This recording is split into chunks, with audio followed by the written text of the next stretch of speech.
fait, le costume est vraiment tellement bien fait, qui stupéfie les enfants. C'est qui a fait les costumes? C'est Fouzia. Oui. With Radio Algeria International, you will not miss a single major political or economic event. Radio Algeria International, our voice in the world.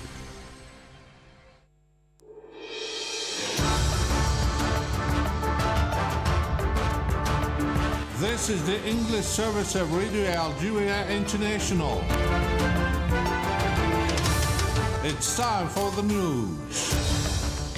The Director General of the Algerian Radio pointed out that all necessary means are available at the national radio to liven up the political scene. And UNRWA Commissioner General Philippe Lazzarini has called for independent investigations into the Israeli occupation's attack on UN premises in the Gaza Strip.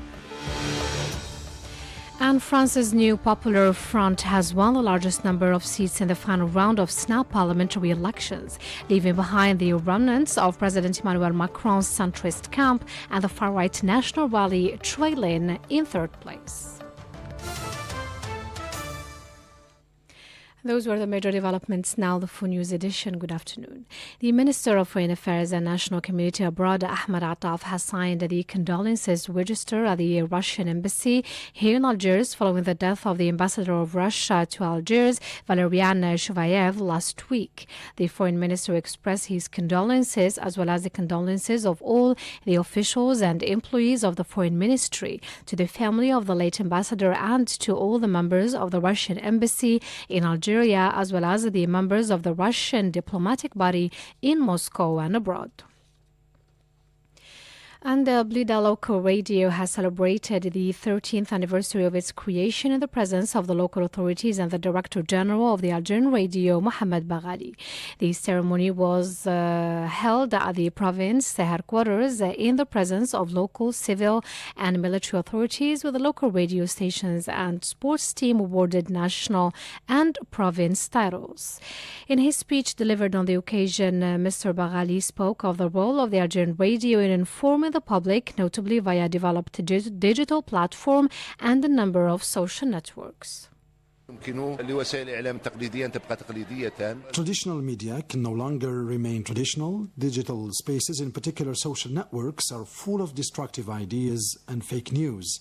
Our presence as a national media in this space will put an end to fake news and rumors outside this space because we offer an alternative, in particular for young people.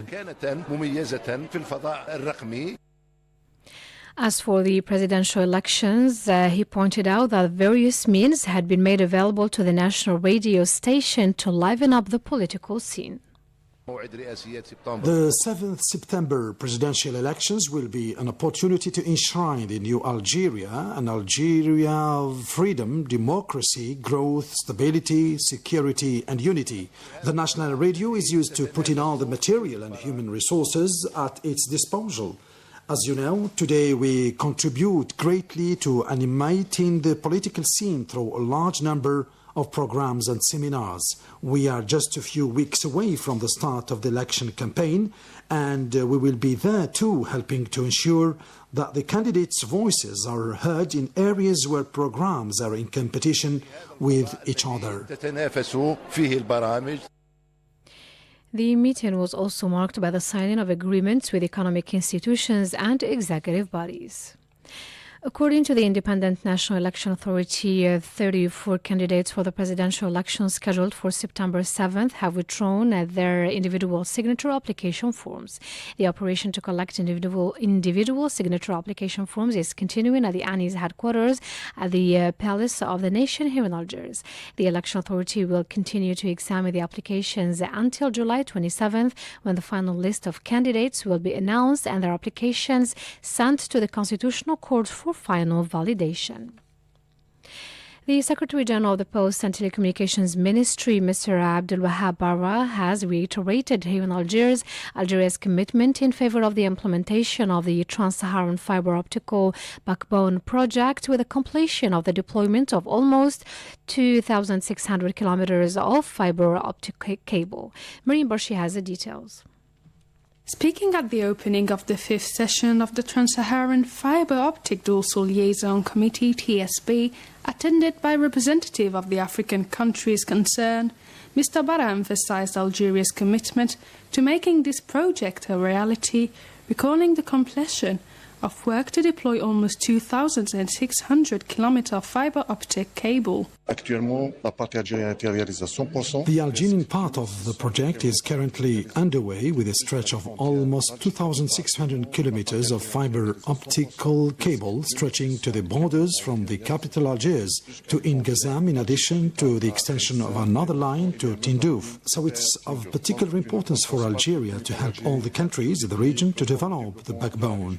The Secretary General added that over the last 2 years, Algeria has also doubled its international bandwidth capacity with the commissioning of a submarine cable, highlighting the importance of the strategic Trans-Saharan project, which he described as a model of a successful partnership between African countries. Mr. Barra stressed that the aim of the project is to create a technological dynamic that will encourage the emergence of a digital economy in the countries concerned, thereby contributing to the development of e-commerce on the continent, online financial services, and the improvement of the business climate. For his part, the Secretary General of the TSB, Mourad El Haria, said that the session would provide an opportunity to discuss the progress of the project and the constraints encountered. Through the project, Algeria intends to take advantage of the submarine cable linking Algiers to Valencia in Spain to promote access to the internet for Algerians and then enable African countries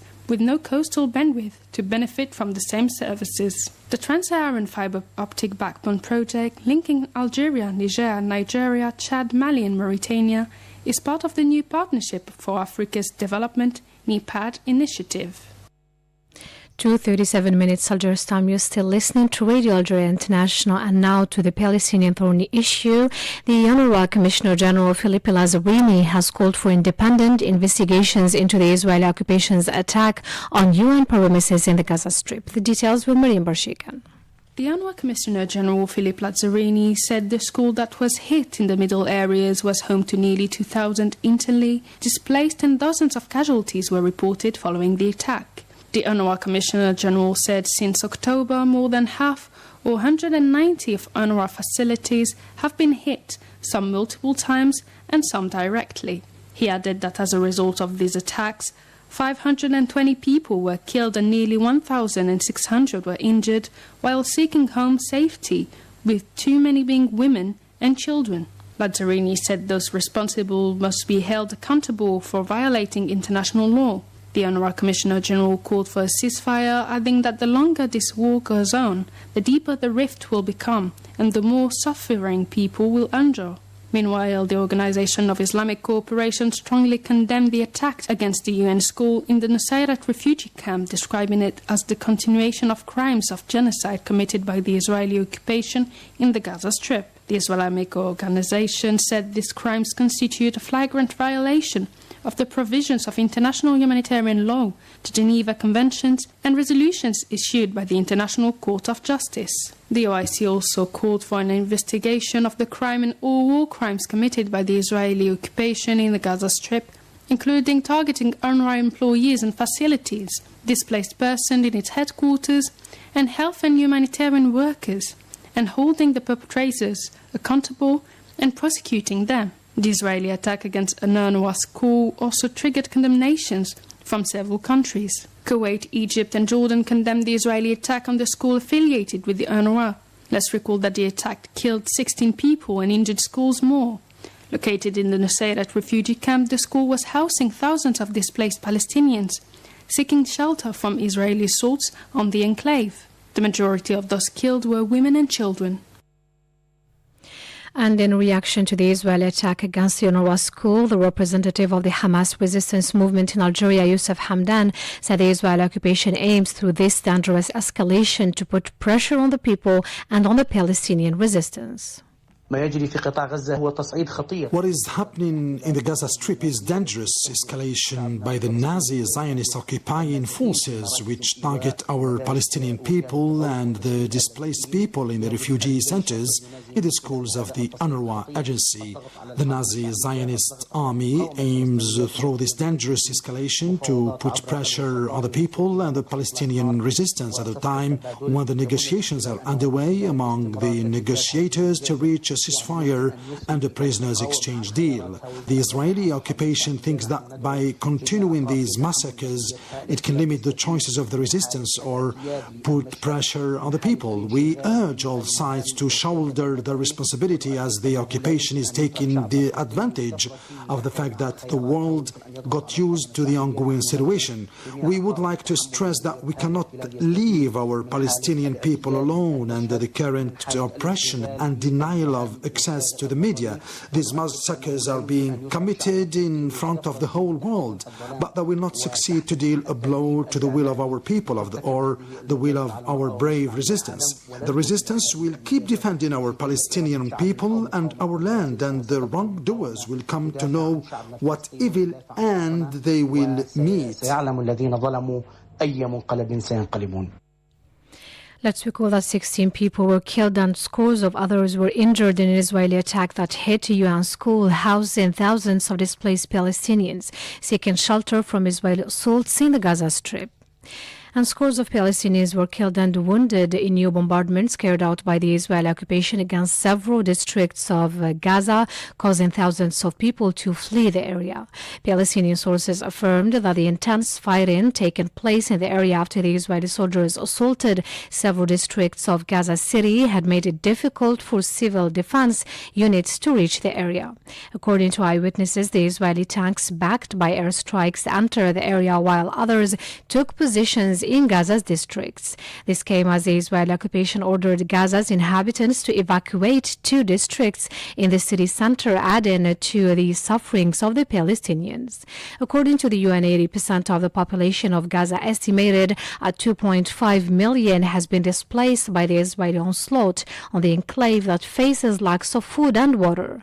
In this connection, health sources were quoted by the news agency Wafa as saying that a 4-year-old boy had died of malnutrition in a hospital in the central part of Gaza. Over 38,100 people have been killed since the Israeli occupation launched its operations on Gaza, causing the destruction of large parts of the territory. A new round of negotiations between the parties to the conflict in Yemen on a possible exchange of prisoners ended in Oman with a significant progress but without an agreement. The office of the UN Secretary General's Special Envoy for Yemen, Hans Grundberg, said that the discussions between the belligerents organized under the aegis of the UN and the International Committee of the Red Cross led to a significant breakthrough, and the parties agreed to a follow-up meeting to finalize the names of the detainees to be released. The head of the Houthi delegation in Oman, Abdelkader al-Murtada, announced on Wednesday that a meeting would be held in 2 months' time with a view to organizing a new round of negotiations. And to France now. France's new Popular Front has won the largest number of seats in the final round of snap parliamentary elections, leaving behind the remnants of President Macron's centrist camp and the far-right National Rally, trailing in 3rd place. The details with Miriam Barshi. Early exit polls predict the left-wing New Popular Front bloc to win between 188 and 199 seats, and President Macron's Ensemble bloc is next with 164 to 169 seats, while the RN is predicted to be on course for 135 or 143 seats. No party or bloc has a majority in the 577th seat chamber.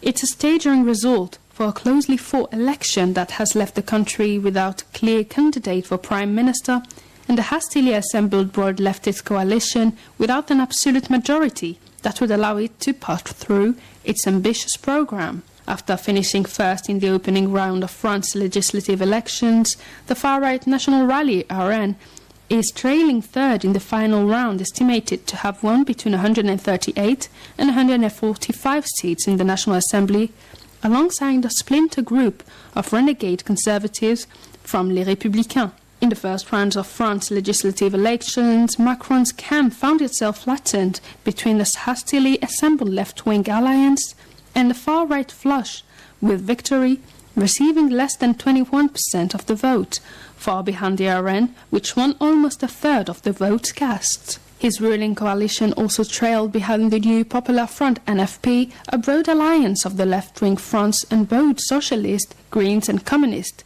that won 28% of the vote. Part of the National Rally's ultimate defeat can be explained by the endurance of what is known in France as the Front Républicain, when voters turn out in force to defeat the far right. Minutes after the first round results were announced on June 30th, France and both founder Jean-Luc Mélenchon announced the NFP had a plan. This strategy of building a front or dam against the far right was boldly followed by Macron's camp, as well with the both coalitions calling on their voters to cast ballots for better placed political rivals to keep the RN from power. Between the first and second rounds, more than 200 candidates stood down to stop the far right, crossing the threshold to victory.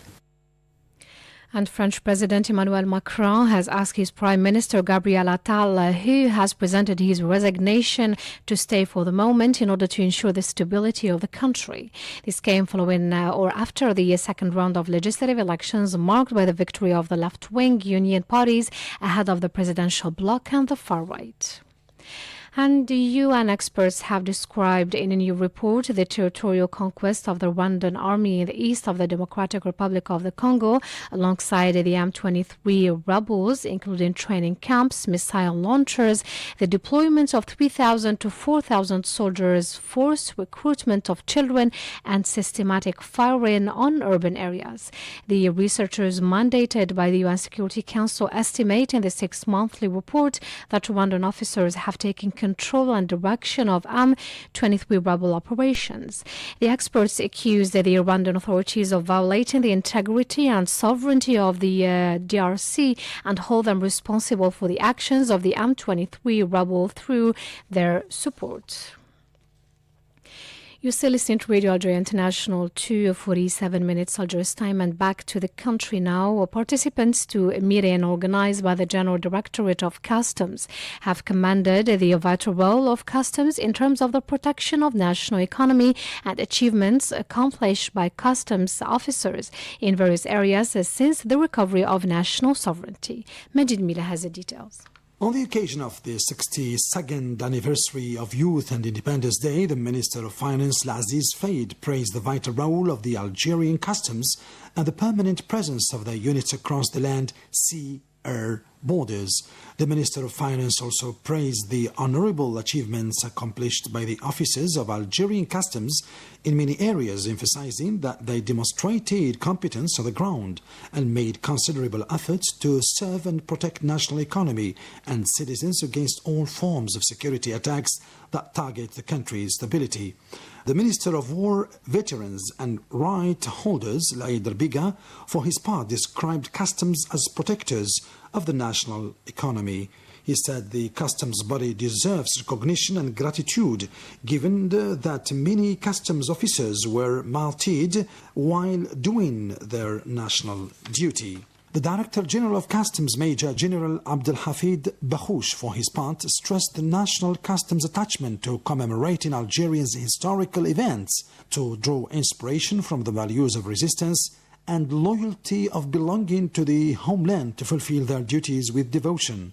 He also hailed the interest granted by the President of the Republic, Abdelmajid Tebboune, to support the customs body by all necessary means to ensure the best customs service possible, giving the example of digitization project crowned by the launch of the new information system, which facilitated the operations of international trade, allowed for securing data, guaranteed transparency, and strengthened mechanisms to combat fraud and tax evasion. Mr. Bakhouch also reaffirmed the full support of the Algerian customs to the general policy of the government aimed at improving the business climate, support productive investment and encourage the export sector by ensuring the effective implementation of support and facilitation mechanisms for the benefit of economic operators, producers and exporters. During this meeting, an operational map adopted for the first time by the General Directorate of Customs in coordination with the Geographical Location Information Centre for the National Gendarmerie Command was presented.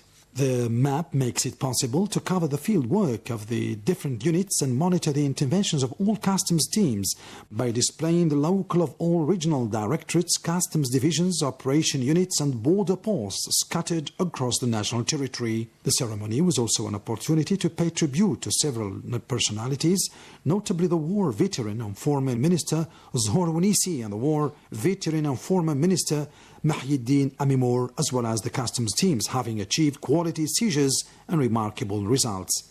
The ceremony was also marked by the awarding of ranks to different members of the customs body.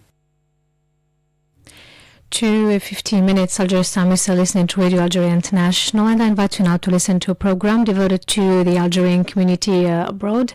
The program is compiled and presented by Majid Mila.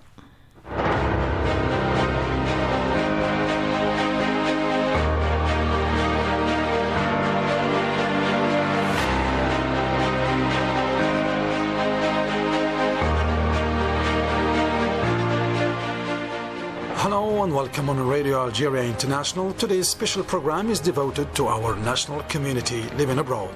Over the past 3 years, the Algerian government has paid particular attention to the national community settled overseas, taking important measures aimed at strengthening its ties with the homeland and associating it as a force of influence and proposal to the development process initiated by Algeria in materialization of the commitment of the President of the Republic, Abdelmajid Tebboune.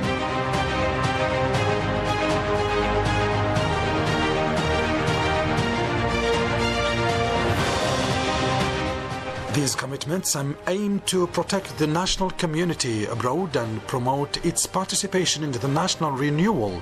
To do this, several initiatives have been launched towards the national community abroad to build bridges of communication with its members and provide them with the conditions enabling them to adapt to the political and economic changes that Algerians are experiencing and to contribute to the development of various national policies. As part of this vision, President Tebboune has underlined on many occasions the particular interest he puts in addressing the concerns of the Algerian community abroad and protecting its interests while hailing the honorable national initiatives of its members during dire situations.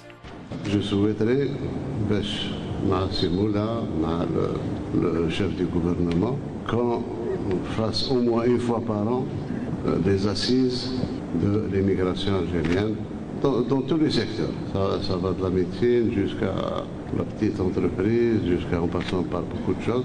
Donc, vous êtes partie prenante de ce qui se passe dans le pays. Ça, c'est clair. Donc, la séparation même, si ce n'est la séparation géographique qui s'impose d'elle-même, mais moi, je ne différencie pas entre Shabab Tanana ou Shabab Leh. Vous êtes une force créatrice. Le pays a besoin de vous. Le pays est à vous. Il y a longtemps qu'on les a ignorés. Maintenant, il faut qu'ils sentent qu'ils sont partie intégrante de la patrie. In this week, the President of the Republic is keen to meet members of the community, listen to their concerns, and learn about their aspirations and expectations, a tradition exerted during his official visits to different countries. Representatives of the community expressed during these direct meetings with the President of the Republic their willingness to adhere to the initiatives launched, welcoming this approach, among others, which puts them on an equal footing with their compatriots in Algeria. For his part, President Tebboune welcomed the strong will of the community members contributing and bringing more to the collective efforts made by Algeria in the process of overall development, hence the need to put in place the appropriate mechanisms necessary for this operation, stressing that he refuses to undermine the hopes of young people wishing to build their country's future. In the continuation of this particular interest granted to Algerians living abroad and attentive to maintaining permanent contact with them, the President of the Republic proceeded to create the special envoy's position so as to take care of the national community abroad in an approach that fits with important axes reflecting Algerians' interests and priorities. He also urged the diplomatic corps to conceive methods and approaches guaranteeing the genuine and practical fulfillment of the special interest that he personally grants to the national community abroad, underlying that it's not only to be interested in the concerns of Algerian community and respond to their needs, but also to strengthen links with their country and involve them in the global development process and in efforts aimed at enhancing the place and role of Algeria on the international scene. In this week, President Tebboune called on diplomatic representations abroad to communicate constantly with members of the community by providing them with toll-free numbers and direct or electronic communication channels for optimal support of their concerns and protecting their interests. Algerians living abroad, an integral part of the nation. 3 years have passed since Algeria adopted a renewed approach, which is part of a global and long-term vision to consolidate the place of our community abroad being an integral part of the nation. The first measure was to add the dimension of the national community to the official name of the Ministerial Department of Foreign Affairs. Among the main measures taken recently as part of this approach were the reduction in flight prices to safeguard ties with homeland and the expansion of the national retirement system to Algerian national living abroad, employees and non-employees, businessmen, and this with reference to a presidential decree relating to their voluntary affiliation to the system, in addition to the incentives aimed at relieving the burden of the remoteness of the country. The President of the Republic pledged during his official visits abroad to satisfy the repeatedly expressed request by members of the national community abroad. The government has planned in its action plan a series of measures aimed at responding to the concerns of the national community abroad in the political and associative aspects by developing mechanisms to involve them, particularly the elite, in the strengthening of national unity, in the rule of law and democracy, in the fight against the forms of extremism of which they are victims, in the development and organization of the associative movement depending on the country on the basis of a common program. According to a communique issued by the Ministry of Foreign Affairs at the National Committee Abroad, clear instructions were given to optimize the services provided by the General Directorate of Consular Affairs. The improvements include increasing staff working in passport issuing services to ensure greater efficiency and a revolution in service quality. In addition to increasing the dedicated staff, consular services have been enriched with the extension of opening hours, now starting